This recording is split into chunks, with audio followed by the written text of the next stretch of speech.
Good morning, Watershed. Happy Pride Sunday. Pride is, whether you identify with any part of the LGBTQIA plus spectrum or not, Pride is an invitation for us to reject fear, to reject shame, to live more fully as our authentic selves, and that's something we can all lean into, all embrace. It's to say no to hiding, it's to say no to pretending, and say yes to love. So the invitation this morning for y'all is to step into somebody else's shoes, see through somebody else's eyes this morning. The people that have come before us, the bravery that it takes to stand up in a culture, in a society that rejects you, that says you don't belong, that you're less than, and to stand up and be seen and to be authentically you. When we're fully ourselves, when we're authentically ourselves, free from fear, everybody benefits.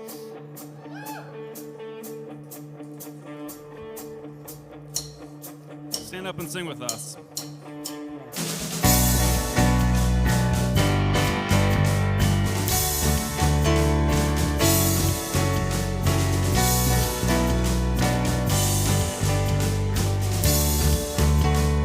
Step out of the shadows, step out of the grave, break into the wild, and don't be afraid. Run into wide open spaces, grace is waiting for you. Dance like the weight has been lifted, grace is waiting. Where the Spirit of the Lord is, there is freedom, there is freedom. Where the Spirit of the Lord is, there is freedom, there is freedom. Come out of the dark, just as you are, into the fullness of His love. For the Spirit is here, let there be freedom, let there be freedom.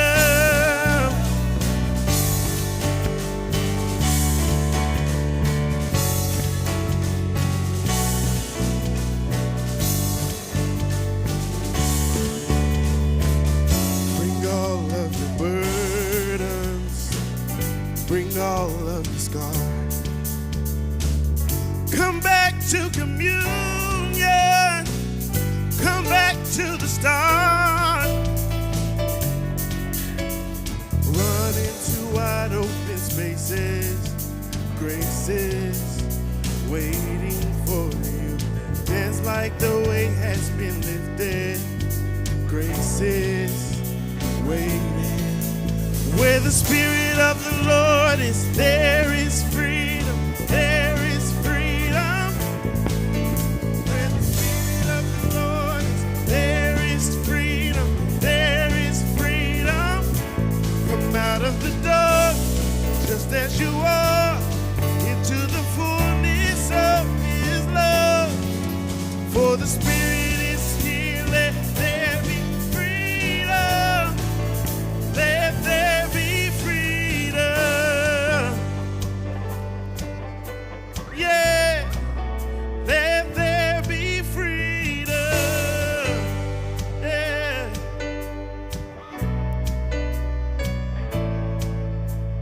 Chains will fall, prisons shake at the sound of Jesus' name. Lives made whole, hearts awake at the sound of Jesus' name. Chains will fall, prisons shake at the sound of Jesus' name. Lives made whole, hearts awake at the sound of Jesus' name. Chains will fall, prisons shake at the sound of Jesus' name. Lives made whole, hearts awake at the sound of Jesus'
happy Pride Sunday. Woo! Here at Watershed, we want everyone to feel the love. So if you are LGBTQIA+ or an ally, please greet someone around you and give them a little love.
Well, good morning, everyone. Good morning. Oh, I love it. I love the energy in the room. Welcome again to Watershed and to Pride Sunday again one more time. That's good news. Thank you for being here. I walked in this morning and smelled popcorn, and the first thought, first of all, I love popcorn, and the first thought I had was, how can this not be a thing moving forward? We need popcorn every Sunday. Real quick, if you are brand new with us, it is such an honor that we're so honored that you're here this morning. So appreciative. And if you feel led or feel like the timing on this would be good and you want to give us a little information about yourself, how you found your way here, maybe some things that you're interested in or curious about, then the connection card, the virtual connection card, takes you to a landing page where you can actually fill one of those out for us. And it's super helpful. Would love for you to do that at your convenience and at your leisure. Also, anything that is worth knowing about here at Watershed is found through the QR code. So all of announcements, anything to get involved in, every QR code leads you to the same place. There's a few things that are getting ready to happen this week and in the weeks ahead. Just want to make you aware of them. For instance, right after this morning, there's something called Rooted. It's our young adult affinity group, and they're going to be having a lunch. I believe it's at Yafo, which is right around the corner, right down the street. Take a right, and wonderful restaurant there. Would love you to be a part of that. If you see yourself in that, I guess the 20, 30 somethings, if I'm remembering that correctly. Also, right after this morning, I say right after, about 10 minutes post this morning, there's something we do called Second Sunday. And every second Sunday, we spend about 45 minutes with anyone that's new, just to kind of hear some of your questions, get to know you a little bit. There's a little bit of snacks and food involved, and it's out this door in the first room on your left. It's our lounge and cafe area. And so if you had registered for this in the weeks ahead, just want to make sure that you are reminded of this. And if you didn't register, please come anyway. There's no obstructions there. But that takes place right after this morning. It'll take us about 10 minutes to get everyone in there. So, and if you have children, just bring those in as well. The more the merrier. And then also every Sunday morning, at least for the next month or so, a couple of months, there's a thing that we do called Before Sundays. And it's a book discussion. It's kind of small group gathering. It happens all the way to the end of the hall on the left, and the topic is a book by a guy named Brian Recker, who's going to be here July 4th, I think. Yeah, July 5th, actually, July 5th. And it's called Hell-Bent. So if you grew up in a community of faith where there's a strong emphasis on hell, You're going to love this. It's a lot of fun. Great conversation, a lot of reclamation sort of conversations that happen. And then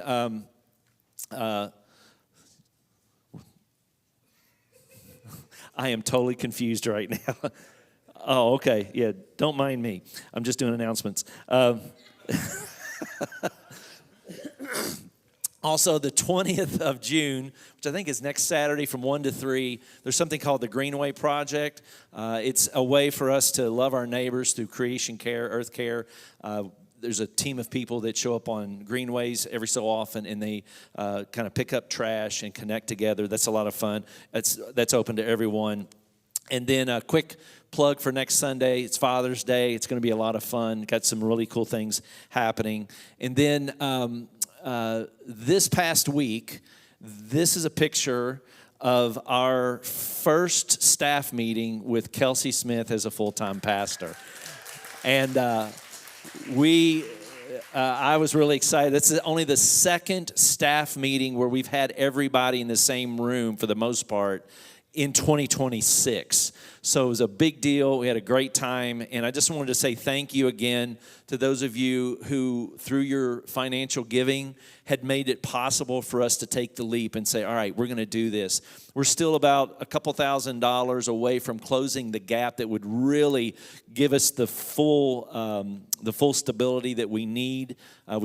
We've traveled a long way financially over the last 4 months, but anything that you decide you want to give moving forward on a recurring fashion or one-time fashion, you can do so by following the QR code, and there's real secure, easy ways to do that. But I just wanted to say thank you again, that investment is going to pay huge dividends in terms of how we help or how we come alongside of families through the lens of spiritual formation and community building. And then, as we've already mentioned a couple times, this morning is kind of a big deal. It's Pride Sunday. And I think the thing that's going to be so beautiful about today is not just who's coming to talk and sort of the sermon, so to speak, but it's the stories you're going to hear. And so part of today is some of our siblings standing before you and sharing what it's like and the beauty of their life, sometimes the struggle of their life, and then the beauty of what they found here at Watershed. And so that's sort of coming. That's what's in store throughout the rest of our morning. And as a way of kind of centering the conversation this morning, I was asked to read a passage, kind of a fused together passage between Matthew 9 and Matthew 10. It says this.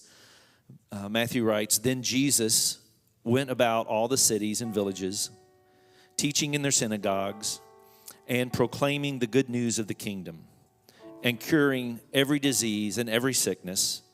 When he saw the crowds, he had compassion for them because they were harassed and helpless like sheep without a shepherd. And then he said to his disciples, 'The harvest is plentiful, but the laborers are few. Therefore, ask the Lord of the harvest to send out laborers into his harvest.' Then Jesus summoned his 12 disciples and gave them authority over unclean spirits to cast them out and to cure every disease and every sickness. These 12 Jesus sent out with the following instructions. Go rather to the lost sheep of the house of Israel. As you go, proclaim the good news. The kingdom of heaven has come near. Cure the sick, raise the dead, cleanse the lepers, cast out demons. You received without payment, give without payment. Take no gold or silver or copper in your belts, no bag for your journey, or 2 tunics, or sandals, or a staff, for laborers deserve their food. Whatever town or village you enter, find out who in it is worthy, and stay there until you leave. As you enter the house, greet it. If the house is worthy, let your peace come upon it. If it is not worthy, let your peace return to it. If anyone will not welcome you or listen to your words, Shake off the dust from your feet as you leave that town.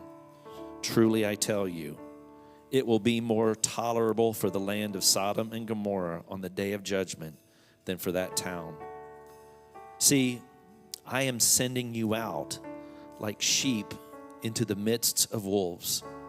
So be wise as serpents and innocent as doves. Beware of them, for they will hand you over to councils and flog you in their synagogues. And you will be dragged before governors and kings because of me, as a testimony to them and the Gentiles. When they hand you over, do not worry about how you are to speak or what you are to say. For what you are to say will be given to you at that time.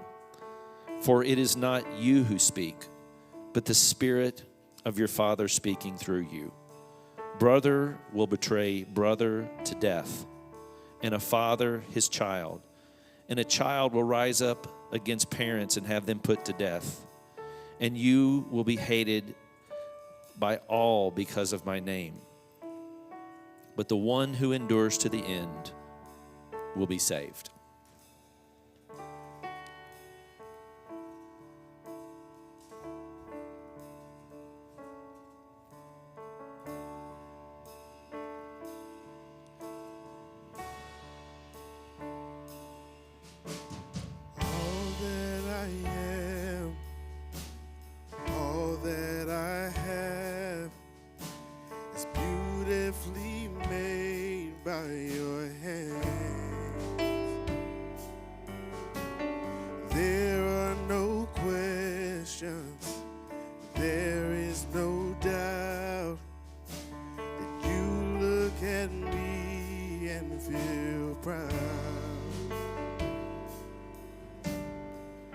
You're not embarrassed. You're not ashamed. You stand in wonder of what you made.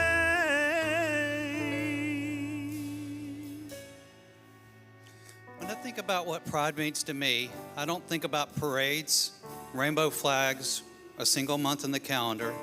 Pride is something much deeper. It's about authenticity, visibility, resilience, simple human desire to be accepted for who we are. For many people in the world, being yourself is something that can be taken for granted. But for the many in the LGBTQIA community, being ourselves has often required courage. It has meant overcoming fear, rejection, misunderstanding, and sometimes even discrimination from society and our own families. I wanted to share a few photos of my chosen family. Because of all of you, the love that you show me, my siblings and I, we have been able to keep moving in good times and bad. Pride exists but so long for people who were told to hide who they are, change who they are, or be ashamed of who they are. To me, pride is the decision to reject the shame. It's been a belief for every people that deserves the opportunity to live honestly and openly, and about looking in the mirror and saying, this is who I am, I deserve to exist as I am. One of my favorite messages from this year's Tony Awards was, do not wait for permission to be all of who you are. These words resonate because so many of us spend years waiting for acceptance, waiting for approval, waiting for the right time, waiting for someone else to tell us it's okay to be ourselves. Pride reminds us that our worth isn't determined by someone else's permission. We don't have to earn the right to exist authentically. Pride is also misunderstood. There are people who believe that members in the LGBTQI community are somehow trying to change others or recruit people into being something that they're not. But the reality is much simpler. Our community doesn't want to turn straight, hetero, cis people, gay, lesbian, trans, or queer. We just want the right and the peace to exist and be seen as humans and to be treated with respect. That's it. We want the same thing as most people want: love, friendship, family, safety, opportunity, and the freedom to live our lives without fear. We want to be able to show up as ourselves without having to explain, defend, justify our existence. Pride is also about recognizing our shared humanity. It's about creating a world where people are judged based on who they love, how they identify, or how they express themselves. It's about understanding that diversity doesn't threaten society, it strengthens it. For me, pride is a celebration for those who came before us. The people who spoke when it wasn't safe, the people who fought for the rights that we now benefit from, the people who refused to disappear when the world told them they should. Their courage created opportunities for future generations to live more openly and freely. At the same time, pride is a reminder that there's still work to be done. There are still people who feel unseen, unheard, and unsafe. There are still young people wondering if they will ever be accepted. There are still individuals who hear they matter exactly as they are. I see you and I love you. That's why pride is important. At the heart, pride is not being able to be better than anyone else. It's not about exclusion. It's not about demanding special treatment. It's about dignity. It's about unity. It's about recognizing that every person deserves respect and the opportunity to live authentically. So when I think about pride means to me, it means courage. It means visibility. It means community. It means hope. It means my chosen family at Watershed. Most of all, it means embracing who we are and encouraging others to do the same. Be proud of who you are. Do not wait for permission to be all of who you are.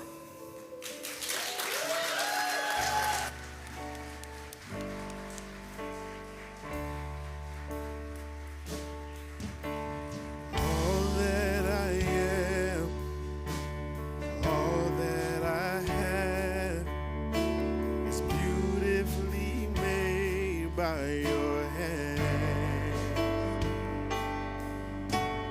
There are no questions, there are no doubts that you look at me and feel proud. You're not embarrassed, you're not ashamed. You stand in wonder of what you made. Oh, is this on? Okay, hi. Hi. I'm Elliot. A week or so ago, the youth pastor, Miss Maddie, came up to me and said, "Hey, Elliot, do you want to share on stage what pride means to you?" And I said, "Yeah, what do I do?" She's like, "Do whatever you want." And so, because I have autism, I'm not very good at expressing my feelings, and I don't understand how to talk very well. So, I wrote a poem instead. So I'm going to read that for you, and I hope you like it. I hear them yelling out their curses. God will never love you for who you are. Because I cut my hair and changed my name, I have become an insult to your very own history. But I asked the gods I worship and everyone around me, and they all said the same thing. As long as your socks are in your shoes, I will love you for you. Friends come and go, and I watch them, and like the sun has just barely risen, the world is quiet. No thoughts come to mind as I look at me, and I look back. Mirrors, they never lie, so I asked it 2 times. Why don't you love me for who I am now? I remember all the mistakes I've made and all the people I've hurt, and then, as I turn away, I hear a voice come, but not from myself. As long as your socks are in your shoes, I will love you for you. So now, I don't celebrate Pride in June anymore, because I know pride is always around me, and around you, as long as your socks are in your shoes.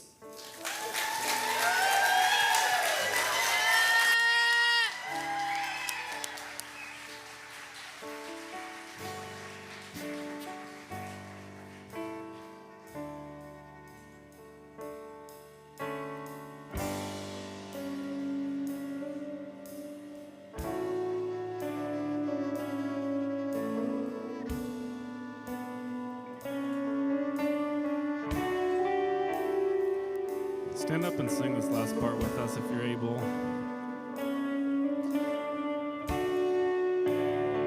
So Usually we sing, your love will not run empty, your love will never run dry, and it's true, God's love is endless. It grows sweeter with time, the more you lean in. But today I want to sing about the love that we have for one another in this room and for ourselves.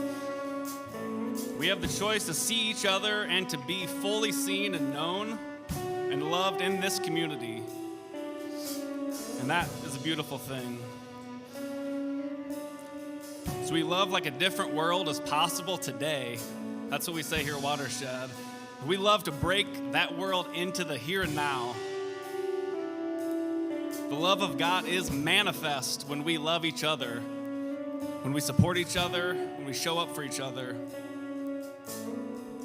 So we're going to do something a little different today. We're going to sing that our love will not run empty, our love will not run dry. So sing with us.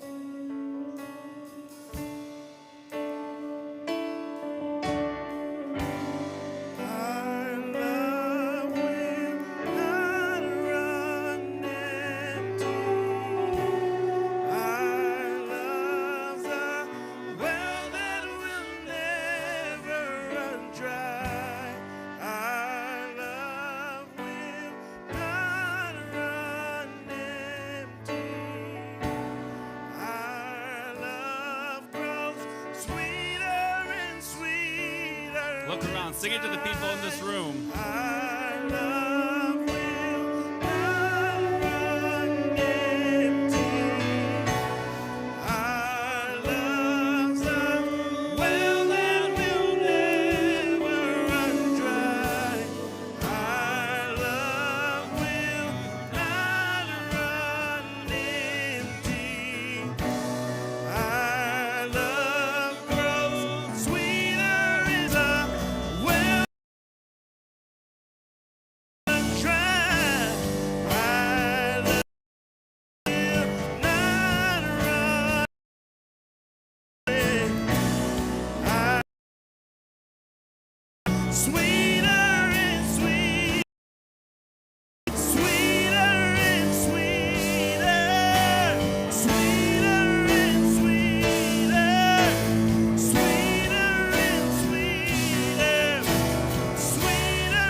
Watershed.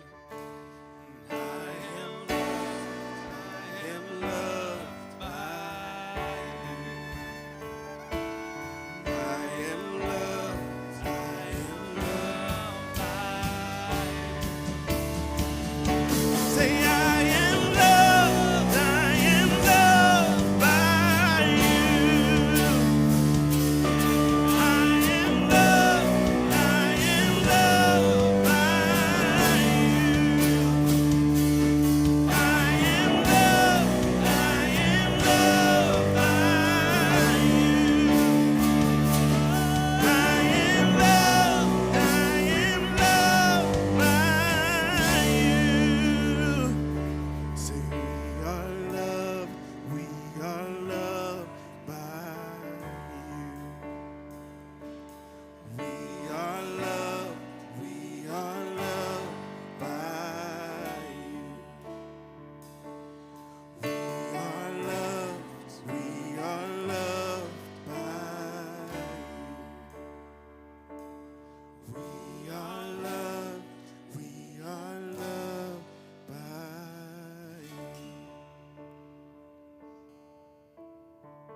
taking back what was lost, finding out what I want.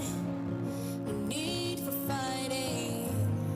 A new hope is rising. It's where I can't let go. Behind any storm, the perfect shelter until the days get better. It's like an island when I grow tired. The best place I know, 'cause it feels like home. It feels like home.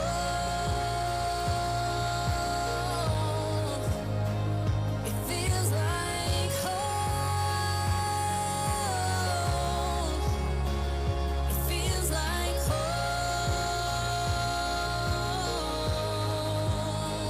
'Cause it feels like home.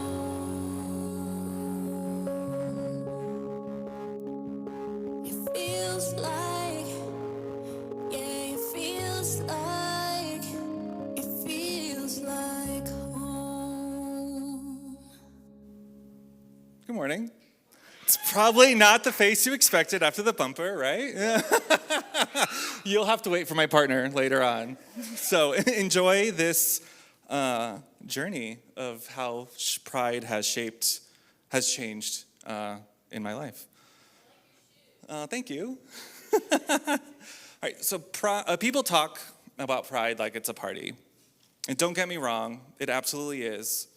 There's something holy about a crowd of people who were told their whole lives to be smaller, to be quieter, to disappear, choosing instead to be loud, to wear the color, to take up space, to say, I'm here and I'm not going anywhere.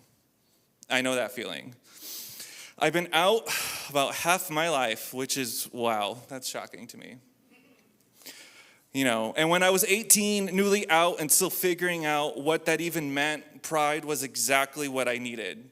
The celebration, the color, the reminder that I belonged, that my love and my body were not a footnote, that my life was not a problem to be solved. 18-year-old Chris needed that party. But pride didn't start as a party. It started as a riot. And I didn't know that for a long time because queer history is not something that we're taught in schools. Nobody handed me that story. I had to find it. So here we go. June 1969, the Stonewall Inn, New York City. Police raided a bar like they regularly did because it was legal to do. Because simply being queer in public was enough for you to get arrested. But not that night. People fought back. Trans women, drag queens, homeless queer kids who had nowhere else to go. They threw bricks, they threw bottles, and they threw their bodies between each other and the batons, and they said, not tonight. The party came after the riot. The celebration exists because someone first had the courage and the fury to resist. Learning that changed something in me. I couldn't just show up to the party anymore without knowing what it costs. So as I got older, pride became about that history, about understanding where I came from. And now, 18 years later, it has evolved to something else. Now I think about this artist, one of my favorite artists, named Luther Vandross. Some of you might know that voice, right? His voice, velvet and warm, like a slow dance in a dark room. He sang love songs for 30 years, some of the most tender, intimate music any of us have ever heard.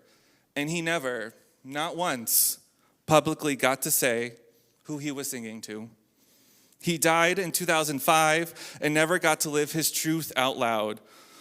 Luther is a queer ancestor. He didn't get to celebrate.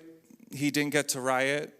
He just carried it quietly and gave the world his voice anyway. Pride for me is now remembrance. the standing in the middle of the party and knowing that the people who came before us, the people who were fired, who were abandoned, who died of AIDS while the government looked away, who sang love songs they could never explain, they are the reason we get to be here.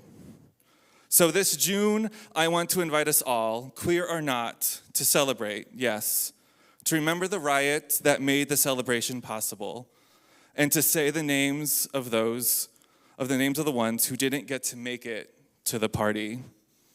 They deserve to be here. We carry them with us, and we honor them the best way we know how, by showing up fully as ourselves. Because as RuPaul says, we're all born naked, and the rest is drag. Happy Pride, Watershed.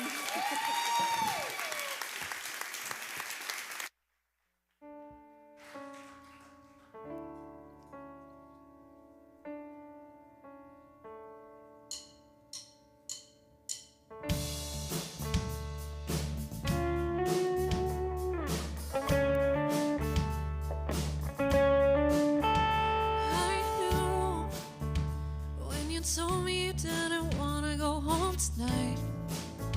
Then you tried to just shrug it off when I asked you why. Somebody hurt you, but you're here by my side.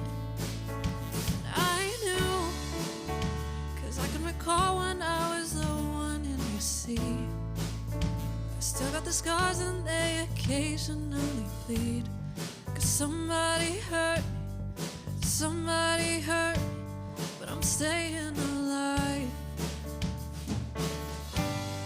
When you get nervous, you think being yourself means being unworthy.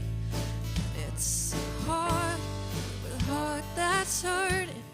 But if you wanna go out dancing, I know a place.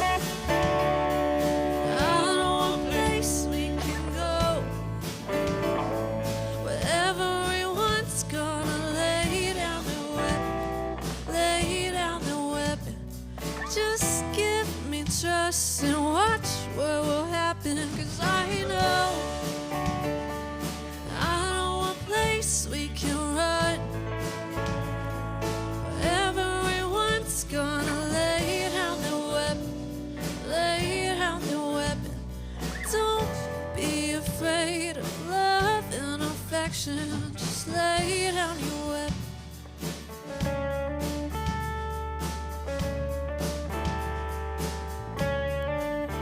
And right now, it's like you're carrying all the weight of your past. I see all your bruises, yellow, dark blue, and black. But baby, your bruises, only your body trying to keep you intact. So right now, I think we should go get drunk on cheap wine. I think we should hop on the purple line. 'Cause maybe our purpose is to never give up when we're on the right track. I can tell when you get nervous, you think being yourself means being unworthy. And it's hard to love with a heart that's hurting. But if you wanna go out dancing, I know a place. I know a place we can go, where everyone's gonna lay down their weapon. Just give me trust and watch what'll happen. 'Cause I know a place we can run, where everyone's gonna lay down their weapon. Don't be afraid of love and affection. Just lay down your weapon.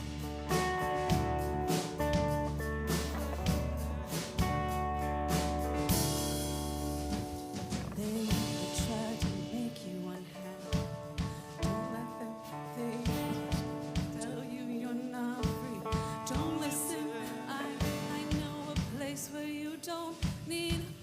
affection, even if it's only in my imagination, even if our skin or our gods look different. I believe that all human life is significant. I throw my arms up wide, open in resistance. He is not my leader, even if he's my president. And I know a place we can go where everyone's gonna lay down their weapon, lay down their weapon. Just give me trust and watch what'll happen. And I know a place we can run where everyone's gonna lay down their weapon, lay down their weapon. Don't you be afraid of love and affection. Just lay down your weapon. Just lay down your weapon.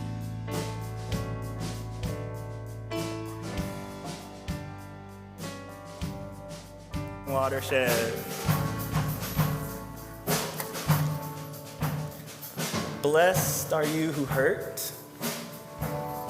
Blessed are you who flee to refuge. Blessed are you who guard your hearts. Blessed are you who feel split between identities. Blessed are you who feel unworthy. Blessed are you whose bodies carry scars. Blessed are you who are broke and poor. Blessed are you who feel unseen. Blessed are you who feel unheard. Blessed are you who love anyway. Blessed are you who raise your hands in resistance. Blessed are you who do not give up. Blessed are you who are tired and rest. Blessed are you who lay down your weapon. Blessed are you, you who are in this place.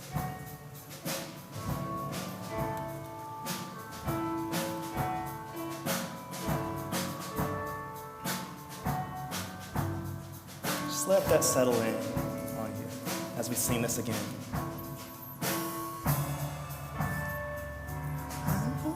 So we can go.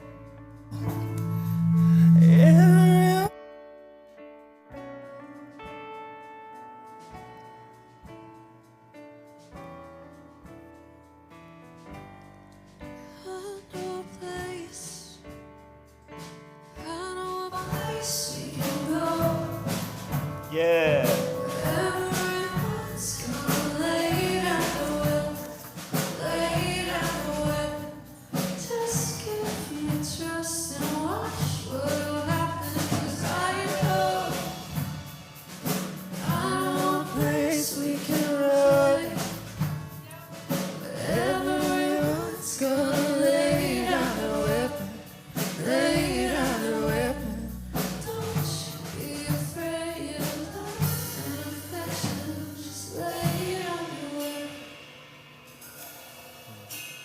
Thank y'all.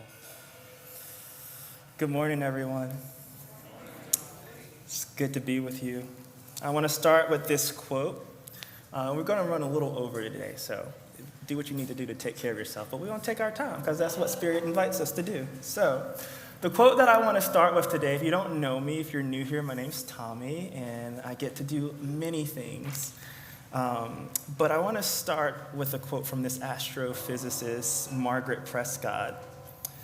It says, "People need to know that we live in a universe that is bigger than the bad things that are happening to us."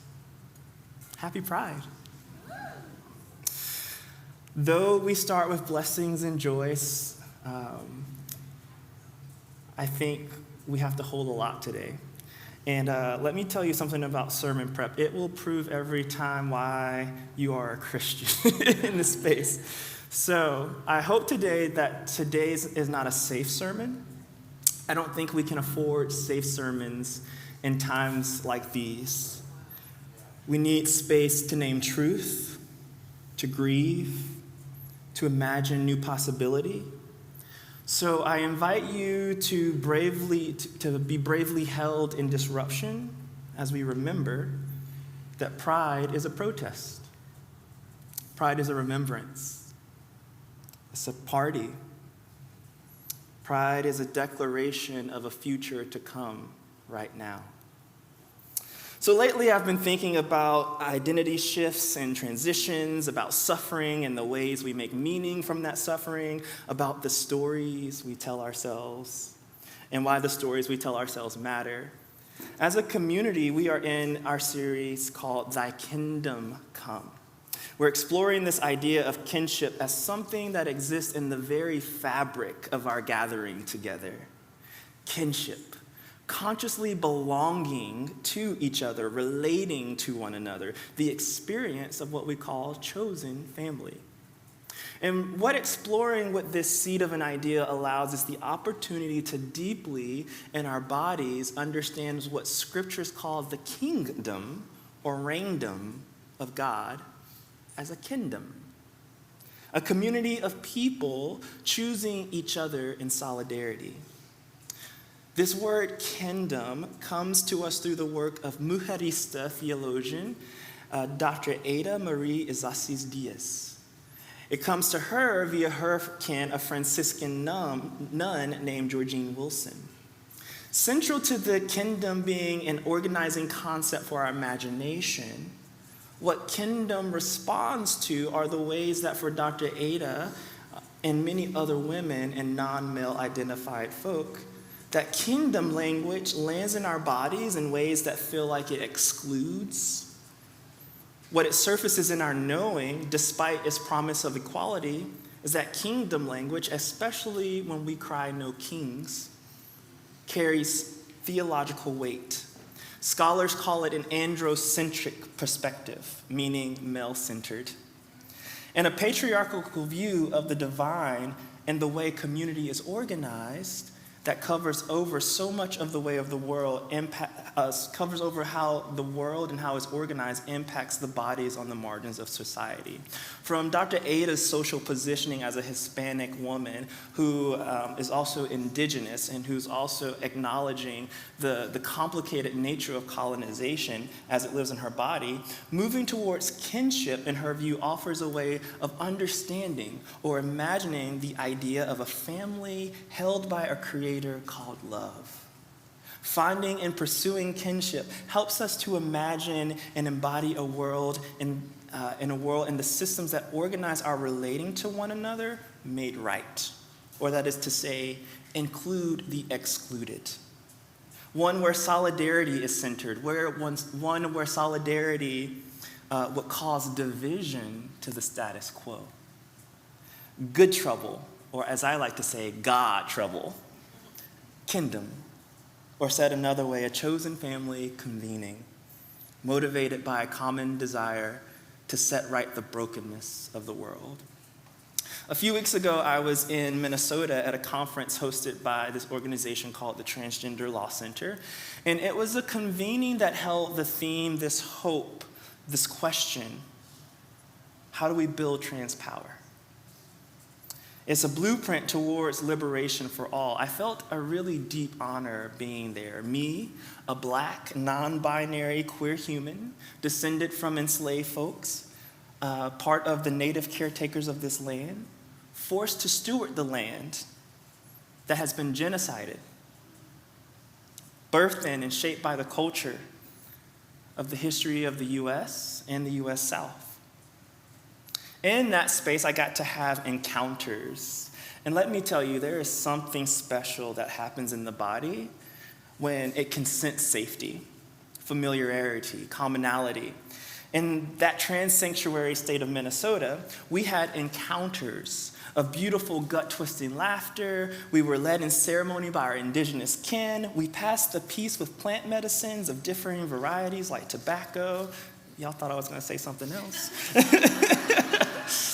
And natively sourced sage with my trans kin from all over the country in different parts of the world. Encounters that held the need for restoration and named and shaped the complexity of the moment that we call now.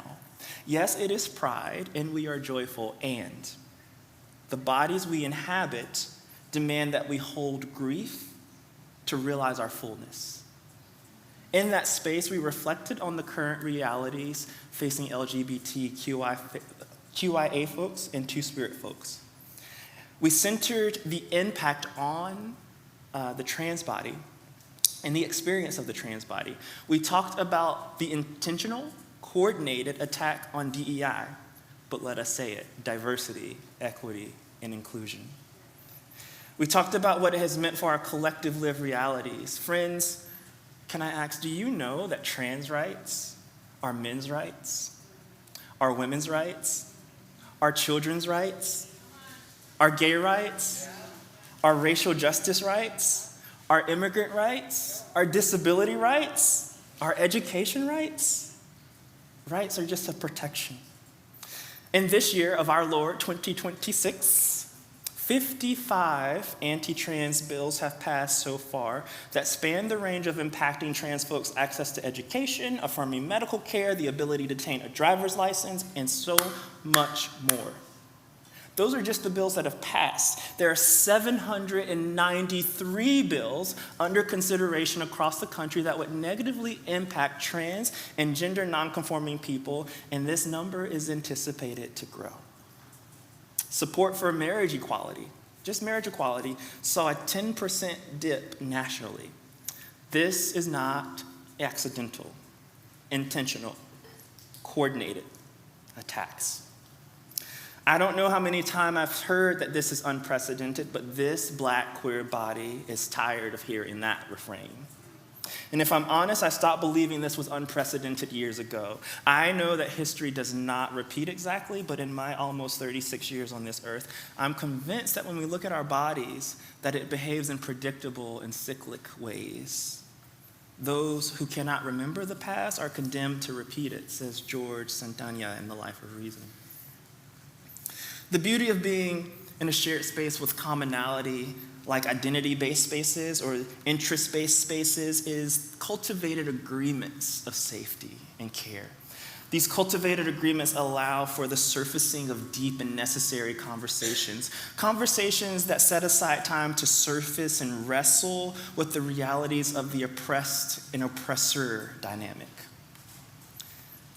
Time to wrestle with the impact that though oppression is experienced from external forces and people, that we have to do the work of loving resistance to continually make sure that bitterness, resentment, vengeance, and domination does not colonize our internal landscape.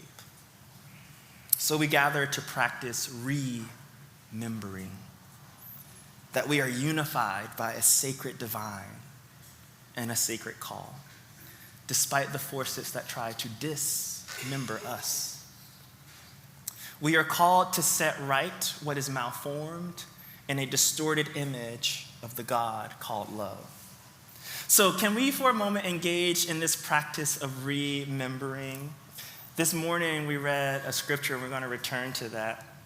But when I read the Bible, seminaries, one of the things seminary's been teaching me is to read scripture as literature, right? If we're going to take it seriously, sometimes we can't take it literally because it was in a different context. You kind of have to read through the text like a lens of bended time. It's kind of like quantum physics. Knowing how you approach it affects what you see. You have to be careful to show up to the text grounded in your identity and social location, yet approaching the text in the spirit of openness, careful to do no harm to the best of our ability. We have to be grounded in the context of now, yet tuned into the past, even as we imagine the future. We have to be aware of our biases, the ways we read our culture and tradition into the text, and we remember that we are invited, called even, to be open to mystery and to contradiction. And so in today's text in Matthew, we see an author trying to make sense, meaning make, after the fall of their center of social and cultural identity. This was the temple in Jerusalem. The author's project in Matthew can be viewed through this genre that we call biopic or life story. We meet a Jesus in a time where the Roman Empire shaped the daily affairs of Judaism. Matthew writes a gospel narrative that, as the theologian Warren Carter tells us, is a counter narrative.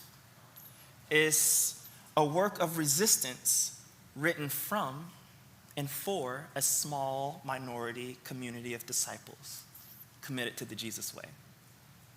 So remembering to check our bias in that our imagination is shaped by the structures and the systems of today, allow your minds to be taken back to this ancient Hebrew system. Part of that system was really concerned with purity codes, rites, ways of being that would deem one culturally fit, ritually ready for ceremonies and sacrifices that would be offered to maintain what they understood as the protection of their God. These ways of being served to protect their identity as a people, to make them distinct from the nations around them. It could be said that things that they cultivated disgust around became a way to define and organize a collective we. Where God is, who God is with, and visibly who God is not with. So it's no small feat that Jesus starts his work in the world by curing the sick, raising the dead, getting proximate to lepers, casting out demons. Jesus subverts the notion of where God is, who God is with. Where the organizing belief was that God's presence dwelled in the literal temple, accessible only to the religious leaders of the time, Jesus sees a people who have lost their way because of the oppression that has enacted on them to turn against one another. The people trying to survive would forget who they were. And that's what happens with oppression. It fragments our memory. So Jesus' story in Matthew, using language and metaphor and cultural reference that the people of that time would understand, begins to relate to them and set up a new model or another way of being. So when we arrive in the text, we see Jesus inviting discipleship that offers mending and a reintegration into community, one that resists the traditional perspective of power and centers the power and wisdom of the margins. Theologian Warren Carter puts it this way: the gospel's divine point of view exposes and evaluates the center of this world negatively as one that dominates, oppresses, marginalizes, destroys. It elevates male above female, king above people, ruler above ruled, rich above poor, religious leaders above people, violence above compassion, the center above the margins. My God. Just noting the news events this week, the trial of Carmelo Anthony, the Southern Baptist Convention's vote on women in ministry, bombs that continue to desecrate the land. This assessment is prophetic. And in this similar but very different space, in this context that Jesus commissions the disciples to heal the sick, to raise the dead, the demon-possessed. But what did it mean to be sick, or to be a leper, or to be dead, or yet still demon-possessed? How are we to understand this? So the other thing is that we get to look at scriptures through the lenses of our identity. So might I offer a querying of this text? While the people this letter was addressed to would have understood the particular implications of this instructive, to reveal something about the condition of those on the margins. So the people who would have received this would have understood that Jesus was talking about the conditions of the people on the margins. So to be sick, the word in Greek that it uses means to be feeble in any sense. And can I say that this is a gendered language, and this particular word, to be sick, uses the masculine pronoun? Sick meant a wide range of weakness, and the form used here could be translated feeble, without strength, powerless. The New Testament applies this term to a wide spectrum of human frailty in body and soul, physical, emotional, and spiritual ailments, every form of human limitation. So it's the essence that Jesus is saying is heal the sick means to go relieve the weak, those frail in body and spirit, the internal landscape. Wait upon them. Perform the lowly tasks for and with them. raise the dead. Said another way, this was a call to move people from incapacity to purposeful life. Cleanse the leper.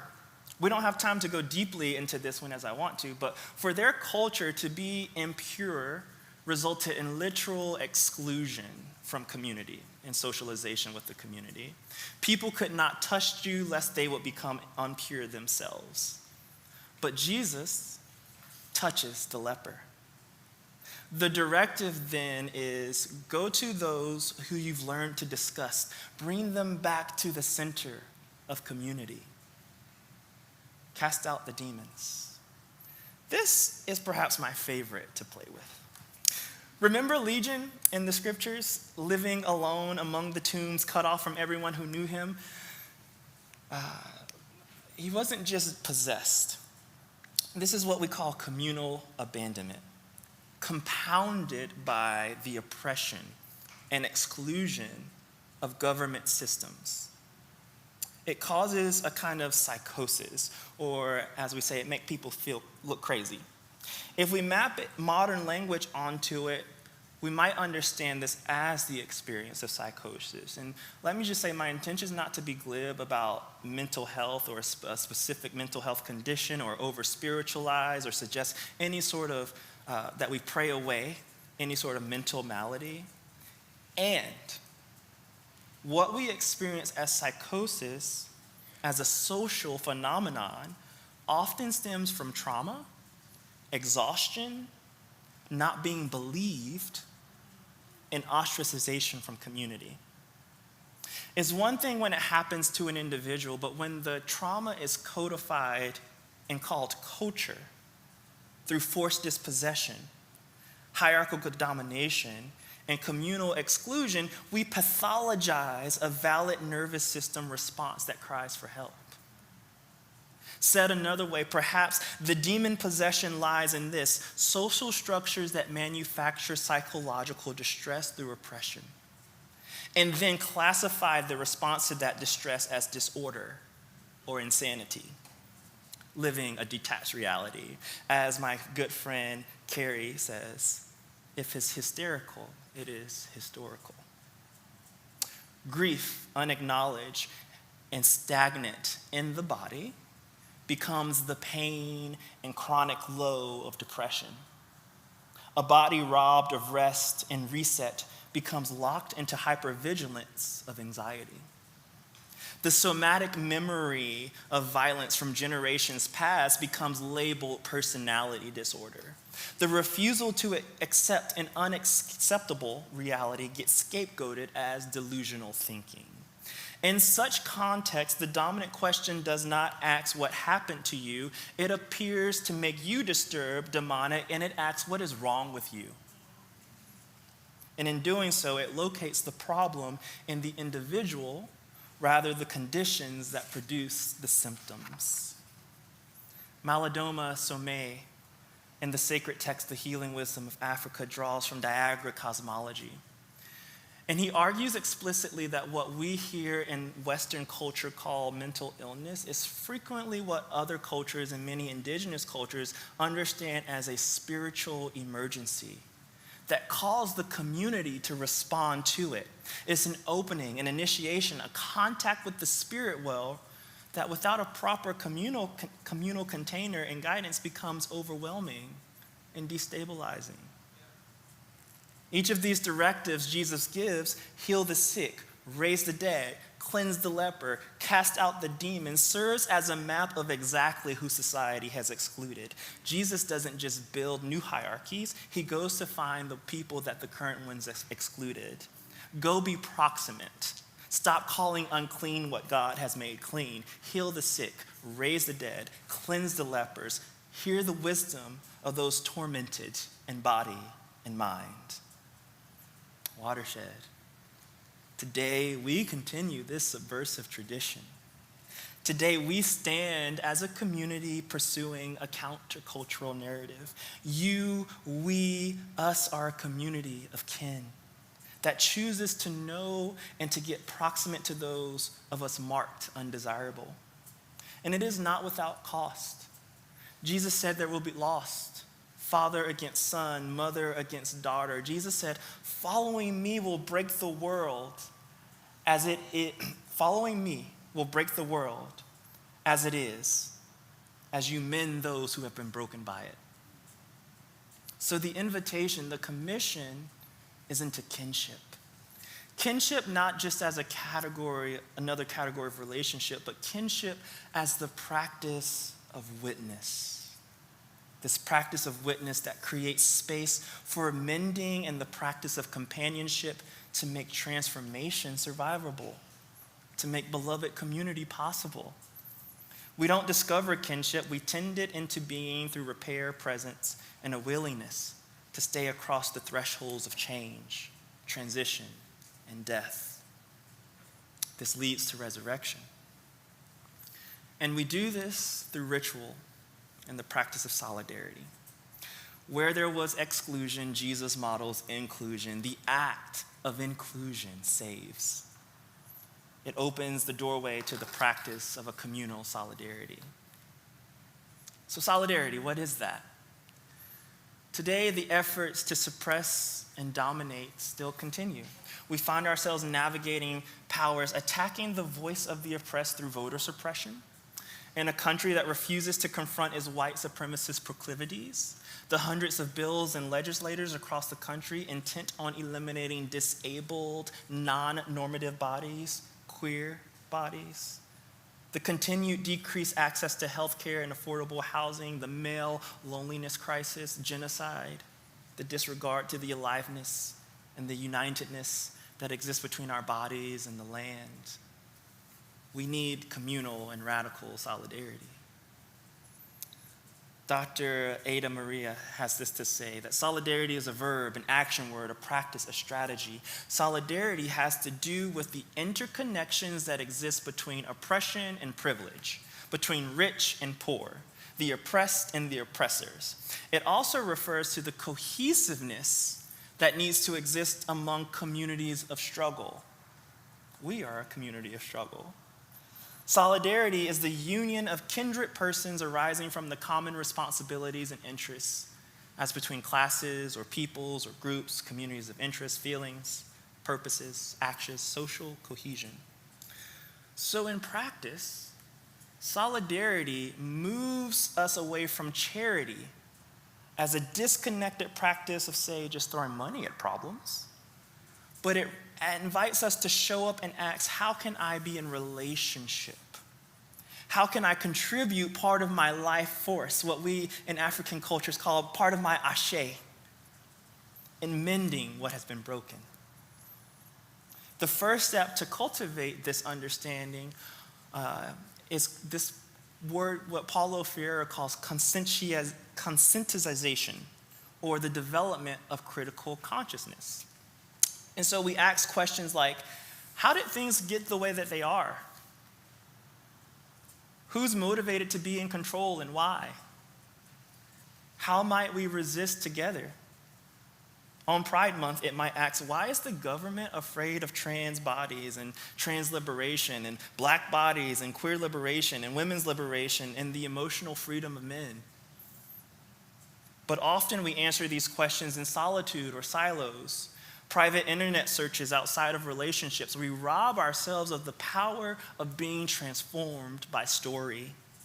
Solidarity invites us into relationships centered around the mutual listening and generative hearing of each other. It surfaces our responsibilities to one another and our common needs and interests between each other. It's this commonality, this embodiment of I am because you are, that creates the space to practice actions of liberation with and for one another. It requires something of the oppressed, remembering who you are, remembering what you need.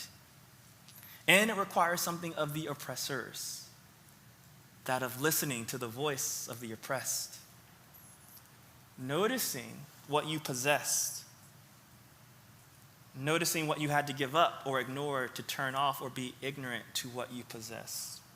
Yet still the invitation for both, remember who you are. I'll invite the band back up. And by that remembering, you will heal the sick. You raise the dead. You cleanse the lepers. You cast out demons. To help me remember who I am, I've had to tune in to how I can honor the messages of my body that the world has taught me to dismiss. I'm having to pay attention to the pains and aches and desires that I sense in my body. I've been seeing a physical therapist for the tension in my pelvic floor that's led to pain and dysfunction. This has been a 3-year journey, many tests, many negatives. So my doctor and I discussed the possibility that the pain I felt in my sacral area, my pelvic floor, is what we call psychosomatic. It's a fancy word that I sometimes say I'm imagining things. I'm just kidding. It's the physical manifestation of stored emotional pain. And often it presents with no medical reason why the pain is there. How do emotions get stored in the body? They fail to be met and witnessed. So here's what I know. The story of my body holds multitudes. As I've met with Mika, and she's worked with my body to release this stored tension, she's helped me understand that this particular kind of tension is built up over years. It's passed on from generations even. Tension that at times keeps me from intimacy, from being seen and known and touched. I found dissociation there. I'm having to learn how to feel into this area again. And she assures me that even though I want my body to release this tension once and for all, there's a new relationship that I have to build. And so my homework invites me into curiosity with what is present, into more vulnerable sharing about what's happening in me. She's holding space for me to be with the ways that I've had to brace for life's impacts to the body. My therapist helps me to see that this has shaped how my body holds resentment. And she affirms that it's hard not to resent a world that feels like it daily resents you. So my first invitation into this commission of healing the sick, raising the dead, into solidarity is to become aware. What are the wounds that this world has left on you, in your lineage? Malidoma Somé reflects it this way. The wounds left on the psyche by troubles are signs of initiatory experiences. A wound is an expression of a deep life change in progress. Its completion leaves a scar that reminds the bearer of where they have been. A scar seals an event which prompts a change, allowing for a move to another stage. Indigenously defined, a scar is a shrine to the physical or spiritual ordeal undergone by a person. Your body bears the marks of what has happened to you, what has not happened for you. Be aware of who you are. Our movements for a more just world bear the marks of who've been included and who's been excluded. In the fight for marriage equality, trans folks have been pushed to the margins in an already marginalized population. The attack on trans bodies today reminds us that none of us are free until we all are free, that we can't afford to leave our kin behind in the pursuit of the illusion of incremental liberation. My second invitation is to be somebody's witness. Our attention is life force energy. Adrienne Marie Brown says that what you pay attention to grows. As you witness others, the awareness of who you are grows. We are dependent on one another to know each other and ourselves. These aren't things that happen in isolation. They require communal witness. And pride is a celebration of communal witness. It's an enactment of Jesus' commission: heal the sick, raise the dead, cleanse the leper, cast out demons. Malidoma notes this about witness. When suffering is met with recognition, it passes. It is the absence of radical and genuine recognition and acknowledgement that makes suffering grow larger. Radical recognition takes place. when a community witnesses and supports the hardship being endured by a person or the wounds they have suffered. Heal the sick, raise the dead. You were told that your love was shameful. Here we name it blessed. Be in solidarity. Sit down the demand of perfection in each other. It takes intentional work to live into the reality of love. So might I offer that in this season where many of our bones are groaning, the deeper invitation is not to build faster, but to tend more carefully. The need is less for new communities than for communities returning to the knowing that we are capable of cultivating a healing depth with our care and our presence. That we can be slow enough to let people arrive and find themselves again. We can be grounded enough to hold grief and loss in our wounded places. We can be honest enough to name what we will do, what we hope for, what we can't hope for, what we won't do, and why. Space to remember our commonality.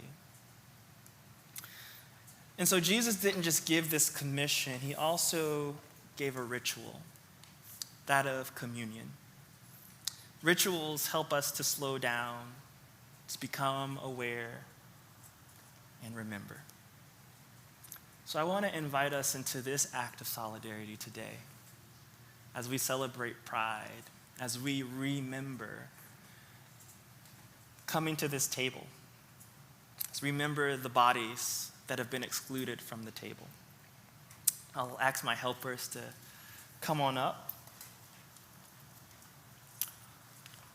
On the night that he would breathe his last breath, Jesus reinforced the power of a meal together. He took the bread, he broke it. He said, "This means my body. Take, eat." He took the wine. He said, "This is my blood. This is my life force, which I give to you. Do this for each other. Do this in remembrance of me." At Watershed, we practice an open table. All are welcome. So I want to say this prayer, and afterwards I want to invite you to move to the elements as you partake in communion as we close out today. Know that you are special just because you are. Know that you have gifts. Know that we need you to remember who you are so that we can remember who we are. It's an interdependent relationship. So, oh God, God of the earth and of our wheat fields, give us our daily bread.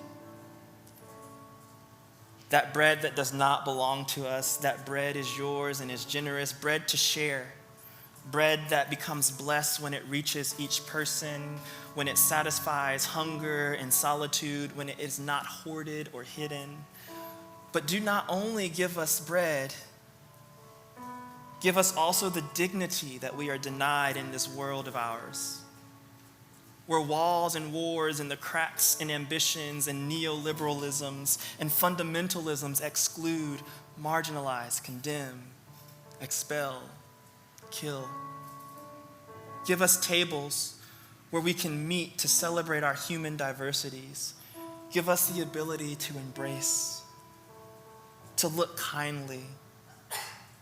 Give us outstretched hands and sensitive hearts. Commitment to the fullness of life. Give us words that encourage, actions that include, gestures that bring hope, songs that draw mornings of fresh bread that is tender, and justice of glasses of overflowing with the wine of equity. As we move to the table, we move in the presence of our ancestors, both those who came before us, those who have been part of this community and are no longer because of transition or death, those who taught us how to be in our bodies unapologetically. Maybe you think of somebody today that you need to remember. Maybe you think of you. Remember. And as we remember, may we bear witness. You may move to the elements.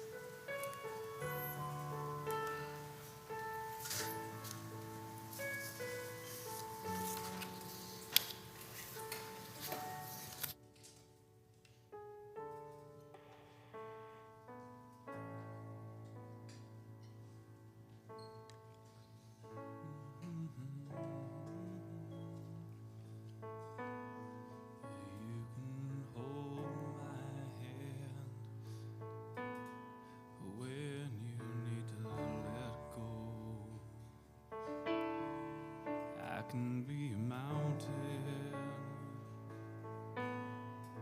when you're feeling valley low. I can be your street light, showing you the way home, and you can hold my hand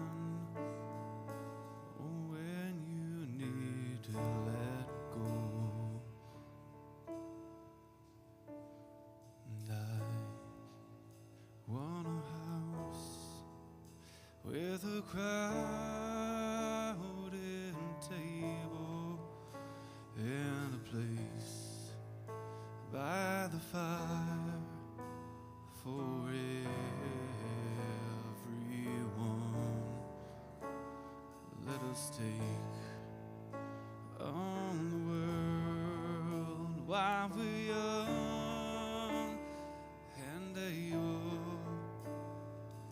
and bring us together when the day is done.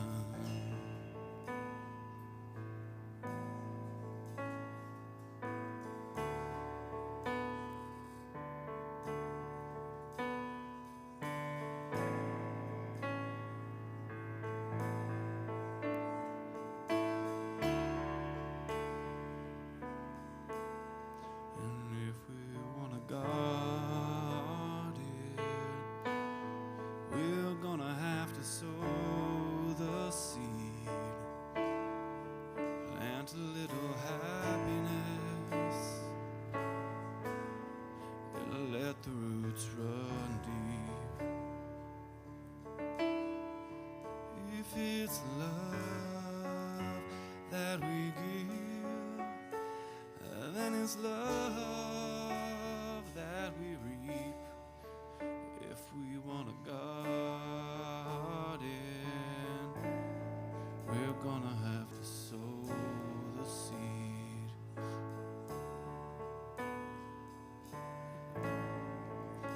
I want a house with a crowded table and a place by the fire for everyone. Let us take on the world while we're young and able, and bring us back together when the day is done.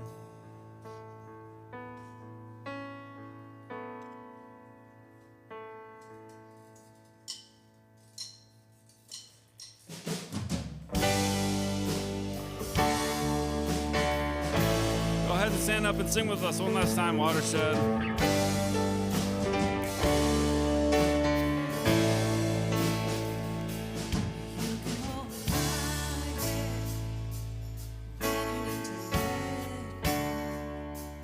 I can be a mountain when you're feeling bad.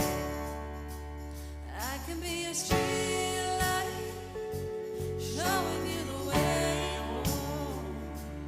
You can hold my hand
with a crowded table and a place by the fire forever you want. And still all the world that we are able bring us back together when the day is done. Bring us back together when the day is done.